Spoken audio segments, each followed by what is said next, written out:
Samuel 4, 5, 6, dan 7 ini adalah perjalanan bangsa Israel, pengalaman umat-umat Tuhan pada masa itu yang berhubungan dengan tabut perjanjian, hukum Allah. Karena di dalam tabut itu isinya yang utama adalah 10 hukum. Di tabut perjanjian itu isinya yang utama adalah 10 hukum. Karena itu adalah karakter Allah. Karena itu adalah lambang kehadiran Allah sendiri. Pada waktu bangsa Israel berperang melawan bangsa Filistin, di pasal yang keempat, orang-orang Israel atau tentara Israel yang bertempur pada waktu itu dipukul kalah oleh Filistin. 4.000 tewas. Satu kerugian yang sangat besar. Lalu bertanyalah di antara mereka orang Israel, kenapa kok kita bisa kalah?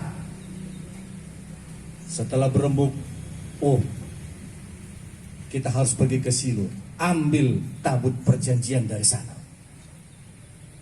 Lalu mereka mengutus untuk menjemput tabut perjanjian yang ada di Silo.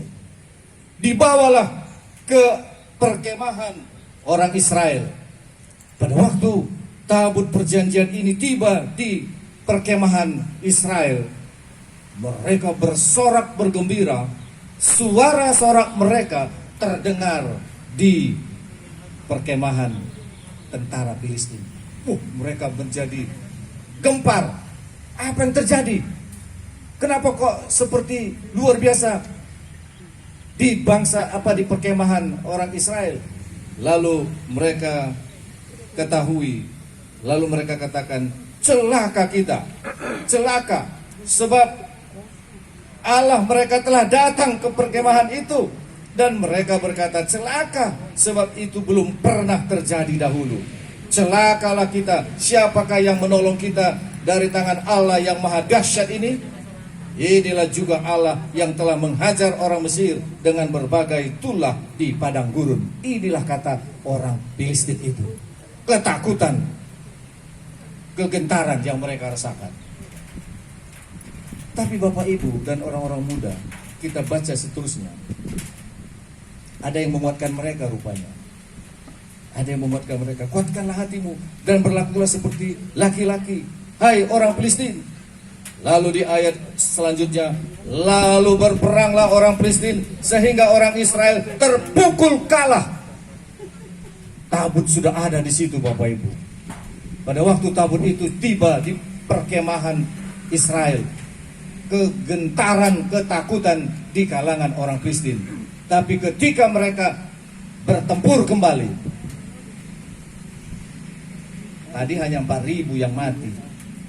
Sekarang 30.000 dari kalangan Israel tewas. Apa yang terjadi? Apa yang salah? Tadi orang-orang Filistin gentar, takut. Siapa lagi yang melepaskan kita? Allahnya sudah ada di situ. Tapi ternyata aja 30.000 korban. Aduh, apa yang salah di situ?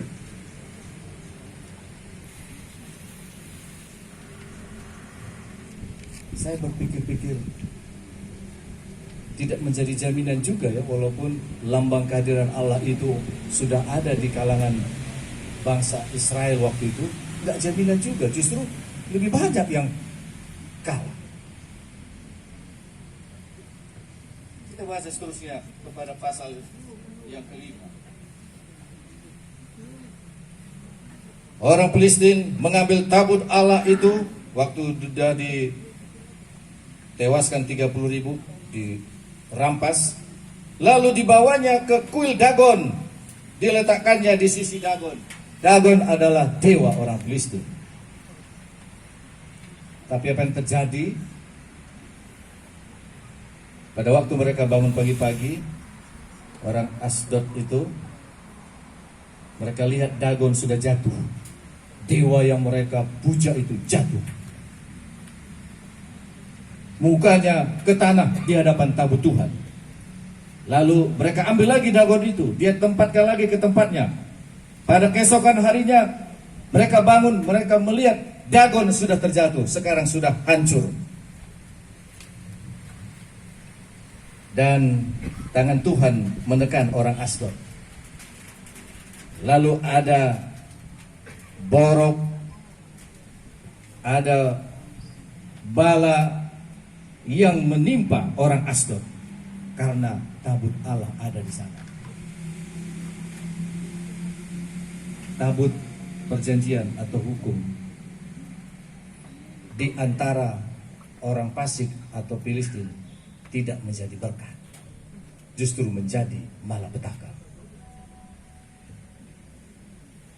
Tabut perjanjian atau hukum Allah, walaupun di kalangan orang Israel pada waktu itu, tapi kalau tidak tepat, juga bukan menjadi berkat, tapi justru menjadi malapetaka. Ketika kita membaca di 2 Samuel pasal yang ke-6 dan ayat yang 11, pada waktu tabut perjanjian itu ditaruh di rumah Obed Edom, keluarga dan sisi rumah tangganya diberkati. Pada waktu hukum Allah atau tabut perjanjian dibawa oleh imam-imam orang Lewi, diangkut di depan, Sungai Jordan yang meluap terbendung dan mereka lewat dari tanah yang kering. Pada waktu tabut perjanjian bergerak, Tuhan di depan menghalau musuh. Tapi pada waktu mereka berhenti, Tuhan bersama mereka kembali. Di hadapan atau di kalangan umat Tuhan, orang-orang benar, maka hukum Allah itu akan berkuasa menjadi berkat. Tetapi di kalangan orang-orang yang tidak benar, maka hukum itu bukan menjadi berkat, tapi justru menjadi kutuk. Inilah yang saya dapati dari perjalanan di 2 ayat ini tadi, 1 Samuel dan 2 Samuel ini. Bapak Ibu, orang-orang muda yang diberkati Tuhan, kita sangat berbahagia, sangat bersyukur karena di kampus yang tercinta ini, oleh inisiatif yang luar biasa dari Angkatan 70, telah ditempatkan lambang kehadiran Allah, yaitu 10 hukum. Supaya ini memang menjadi berkat di kampus ini, maka di pasal yang ke-7, Samuel mengajak umat itu berkumpul di Mizpah. Lalu mereka berpuasa dan berkata, kami telah berdosa kepada Tuhan. Dan mereka mengakui kesalahannya, mereka bertobat dan mereka mengikuti petunjuk Tuhan. Sehingga kehadiran 10 hukum tabut perjanjian Allah menjadi berkat. Tentu kerinduan dari orang-orang tua kami Angkatan 70 ditempatkannya 10 hukum di kampus SLA PTSN ini, supaya berkat Tuhan, perlindungan Tuhan, penjagaan Tuhan akan nyata di tempat ini. Amin Bapak Ibu.